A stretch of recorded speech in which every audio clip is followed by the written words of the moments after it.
يا صباح الخير، اتمنى دايما تكونوا كويسين وبخير. فيديو النهارده هوريكم ازاي تعملوا العيش في البيت بطريقه سهله جدا. النهارده هنعمل العيش الشامي او الخبز العربي او العيش البيتي. النهارده هنعمله كده بطريقه بسيطه. هنعمل النهارده نسخه كده على السريع، هنعمله على الطاسه بدون فرن. بجد من احلى واجمل المخبوزات اللي انتم ممكن تعملوها في البيت. طبعا في الظروف اللي احنا فيها والاسعار طبعا يعني ارتفعت بطريقه جامده، فاحنا ليه ما نعملوش في البيت وبطريقه سهله، وممكن كمان يعني نعمل كميه كبيره ونحتفظ بيها في الفريزر، ووقت ما نحتاج يعني نطلعه ونسيبه شويه بس بره، يعني دقيقه واحده ونسخنه في الميكروويف، هيكون معاكم جاهز وكانكم لسه شاريينه بالظبط طازه من بره. بس قبل ما نبدا فيديو النهارده، لو عجبكم فيديو النهارده ما تنسوش تضغطوا لايك، ولو اول مره تشوفوا قناتي ولسه مشتركتوش اتمنى تنوروني وتشتركوا في قناتي. يلا بينا على طول نبدا في الطريقه وفي المقادير. اول حاجه هبتدي بيها هنحضر مع بعض المواد اللي كفه هنا. بس انا هستخدم كيلو واحد من الدقيق. انتوا ممكن طبعا تكتروا او تقللوا طبعا براحتكم، يعني ممكن تقللوا في الكميه او تكتروا زي ما انتوا عايزين. هنا كيلو من الدقيق ضفت عليه معلقه كبيره من بيكنج باودر ومعلقه مليانه صغيره من الملح. هنا كمان هحتاج 200 ملي من اللبن الرايب. اللبن الرايب بيدي طعم حلو جدا للمخبوزات. وكمان معايا زبادي اللي هو اليوجورت. العبوة اللي معايا دي 500 جرام. انا هحتاج بس منها 300، يعني 300 جرام من الزبادي، وهضيف كمان معاهم 200 جرام من اللبن الرايب، يعني مجموع كده على بعضه 500 جرام. هنا بقى في طبق اول حاجة نزلت بيها كوباية من المية، اهم حاجة مية تكون دافية، وعليها معلقة كبيرة من السكر، وزيها معلقة كبيرة من الخميرة الفورية. ممكن لو ما عندكوش خميرة فورية ممكن تستعملوا عادي الخميرة الفريش، بس ما كتروش منها، يعني اقصى حاجة من 10 جرام ل 15 جرام على الكيلو الدقيق. قلبت بقى كده السكر، دوبت السكر مع الخميرة كويس جدا، وبعد كده ضفت عليهم معلقة كبيرة من الخل، وكمان نص كوباية من زيت الزيتون. يعني لو موجود زيت زيتون طبعا هيكون افضل، زيت الزيتون حلو جدا مع المخبوزات. لكن لو مش موجود زيت زيتون ممكن نستعمل زيت عادي. ضفت بقى معاهم اللبن الرايب اللي هما 200 جرام من اللبن الرايب، ونزلت كمان ب 300 جرام من الزبادي. هقلب بقى كده كل المكونات السايله كده كلها مع بعض، نتاكد بس ان كل حاجه يعني دابت كويس جدا. وبعد كده هبتدي انزل بالدقيق، بس مش هنزل بالدقيق يعني كله مره واحده. انا نزلت بالنص الاول، نص كميه الدقيق في الاول وهقلب، وبعد كده هنزل تدريجيا بنص الدقيق التاني، عشان اهم حاجه نخلي بالنا ان في دقيق بيمتص كميه السوائل وفي دقيق لا. هنا طبعا العجينه معايا لسه طريه جدا، فهبتدي ان انا اضيف باقي الدقيق، بس برضو مش هنزل بالكميه مره واحده، يعني سبت حوالي تقريبا كوبايه كده على جنب، هشوف بس العجينه معايا يعني محتاجاها ولا لا.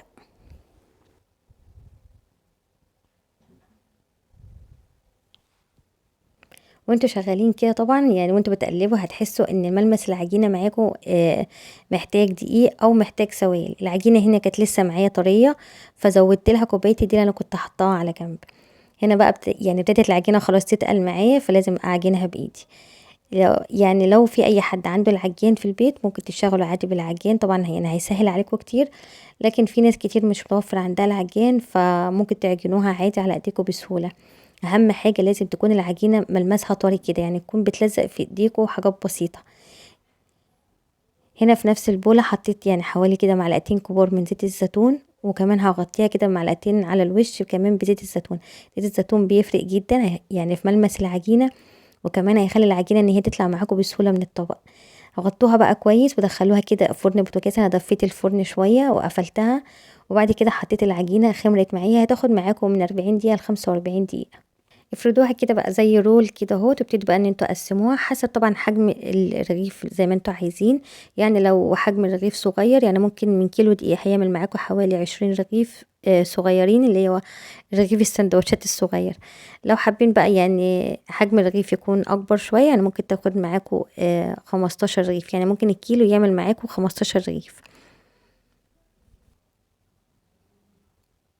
انا هكمل كل كمية بالطريقة ديت. هي يعني الكمية اللي انا قسمت بيها العجينة عملت معايا تقريبا يعني حوالي 20 رغيف من الصغيرين. هنا خلاص انا خلصت كل الكمية. اهم حاجة نحطها في مكان دافي ونغطيها كويس علشان ما تعملش زي قشر يعني من على الوش. اهم حاجة نغطيها كويس علشان تخمر معانا. ده شكلها بعد ما خمرت. هنعرف منين ان هي خمرت كويس؟ لما تلاقوا حجم يعني الكورة كده ان هو ضعف حجمها. نبتدي بقى نحط شوية دقيق صغيرين كده من تحت ومن فوق عشان بس العجينة ان هي تتفرد معاكم بسهولة. وانتوا بتفردوها لو حسيتوا ان العجينة بترجع تلم تاني معاكم يبقى هي لسه كده يعني مرتاحتش، سيبوها شوية تاني لحد يعني ما ترتاح براحتها وتخمر. اهم حاجة بقى واحنا بنفردها نسيب سمك كده في الرغيف، يعني ما تحاولوش ان انتوا تفردوها يعني تخلوا السمك بتاعها رفيع جدا علشان يبقى الرغيف كده يعني منفوخ كده معاكم ويكون حجمه كويس ويكون ليه قلب كده من جوه. انا دايما بحب ان انا يعني ارص العيش كده على مناديل مطبخ علشان بتوفر عليا كتير جدا، يعني لما اجي اسحب الرغيف واحطه على الطاسة يعني ما يتقطعش منه ويتبهدل. عاوزين على قد ما نقدر ان احنا نحافظ على كمية الهواء اللي احنا دخلناها جوه الرغيف، لان هي يعني الهواء او التخمير الصح للعيش هو ده اللي بيخلي العيش ان هو يتنفخ معانا ويعني ويقب كده في الطاسة واحنا شغالين. انا فردت كل الكمية كلها، فردتها على مقادير المطبخ. يعني الطريقة دي كمان ما بتاخدش معاكم اي مساحة خالص في المطبخ، انا رصيتهم كمان فوق بعض، يعني من كيلو دقيق عمل معايا بجد يعني كمية كبيرة. واهم حاجة ان احنا نغطيه على طول علشان ما يعملش زي طبقة قشرة من على الوش. هنا بقى في الطاسة كده على النار، اهم حاجة الطاسة تكون يعني سخنة وكمان النار تكون متوسطة. اول ما يعمل معاكم زي يعني فقاعات كده من على الوش يعني على طول تقلبوه على الناحية التانية علشان يستوي من جميع الاتجاهات.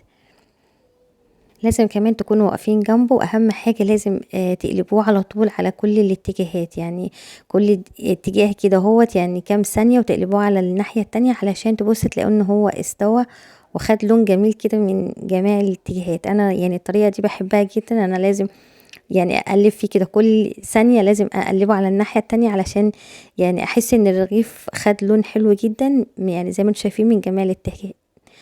انا هخلص كده كل الكمية اللي معايا، كل الكمية انا عملتها يعني بنفس الطريقة زي ما انتم شايفين كله يعني اتنفخ كده وجميل جدا بجد، ريحته حلوة قوي وكمان طعمه كمان جميل، يعني الزبادي واللبن الرايب مخلي طعمه جميل جدا. العيش كمان اسفنج خالص طري خالص، يعني مش قادرة اقول لكم فعلا طري وجميل. طبعا العيش طبعا الخبز العربي او العيش البيتي او العيش الشامي طبعا اكيد احنا كلنا طبعا بنحتاجه في البيت خصوصا على الفطار مع الفول والطعمية.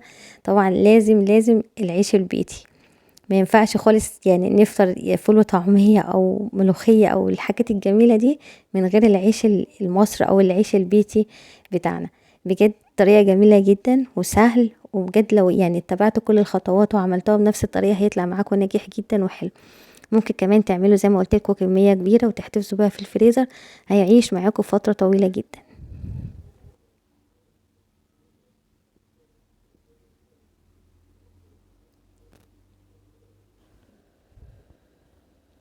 كده خلاص بقى العيش جاهز معانا. ايه رأيكم بقى؟ بجد مفيش اجمل من كده، طريقته سهلة جدا ويعني حضرناه في وقت يعني بسيط وكمان يعني بدون فرن، يعني على الطاسة كده على السريع.